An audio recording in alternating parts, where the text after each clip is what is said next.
It's been a while since our last dev diary, as all of our focus has been on finishing the game.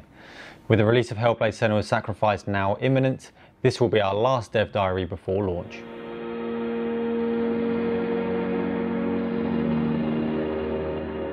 This is the first time that we're self-financing and self-publishing a major new game off our own backs, and our resources and budget was severely limited for Hellblade, but we didn't want anyone playing the game to feel like we've cut corners.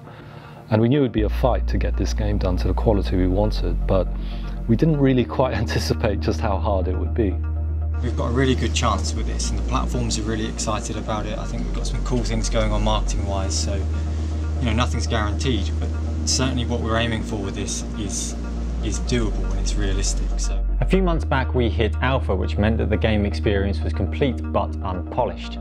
Some areas were strong while others were weak, and we knew that the last few months would be crucial as we shifted our focus from content creation to improving the player experience. But how can you make sure that the game is compelling and working as intended when you're so close to the project? A good rule of thumb is that you should never trust yourself. And so we invited people to the studio to play the game, people that we trust, who have a good eye for story, combat, gameplay and so forth. It's not about the shock of a juxtaposed world. It's about a subtle shift. Yeah. And it feels like something in my brain has been shifted. Yeah. The team's sole focus is to address this feedback week on week until we get to the very last day of the project. This includes combat playtesting, where we test gameplay mechanics and difficulty with a mix of Ninja Theory staff from other projects, friends within the industry and expert players from the gaming community that we trust, people like Saw Dash. We took all of their feedback and added it to the mountain of things that we knew that we wanted to do to the game. So it's not about getting 100 people to play test a game and then gathering massive amounts of data and stuff like that. This is a game about the experience, so it's focusing on the quality of the experience. You do what it takes to make the game better, regardless of what your plan or schedule says, and it requires intense focus and concentration from every team member. Nothing is off the cards. If we need new attacks or enemy behaviors, we make them. If we need to reshoot scenes, we get the actors back in, get back on set and shoot them.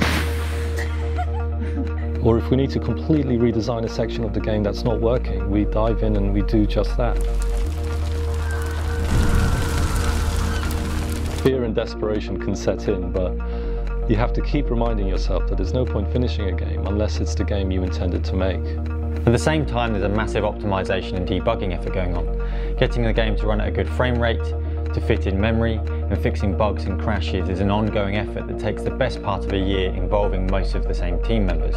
On top of this, there's PlayStation 4 Pro and high-end PC support with things like 21:9, 4K across multiple graphics cards, and support for 20 languages with subtitles. The list of areas you have to polish seems endless.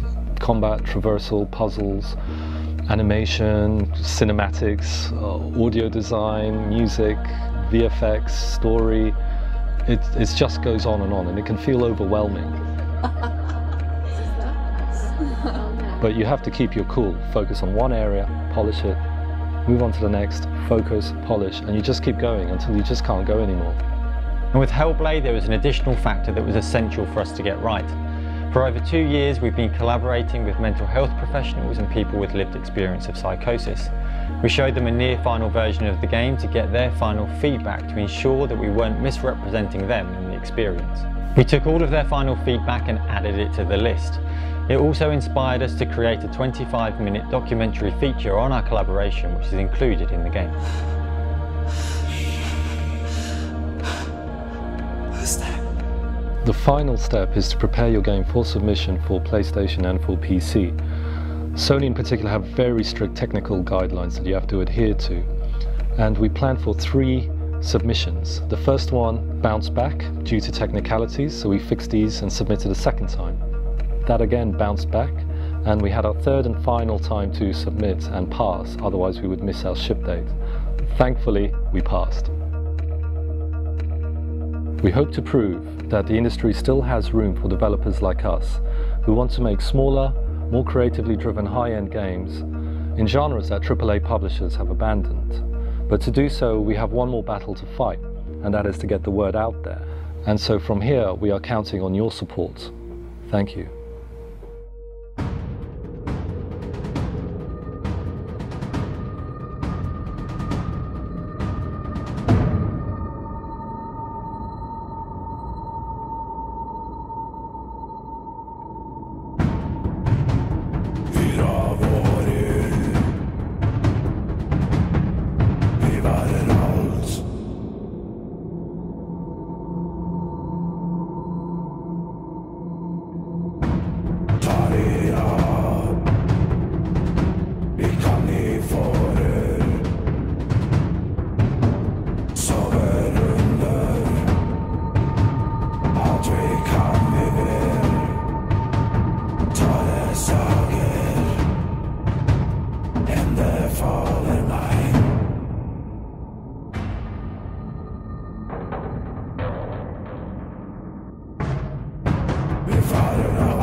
been a fun ride.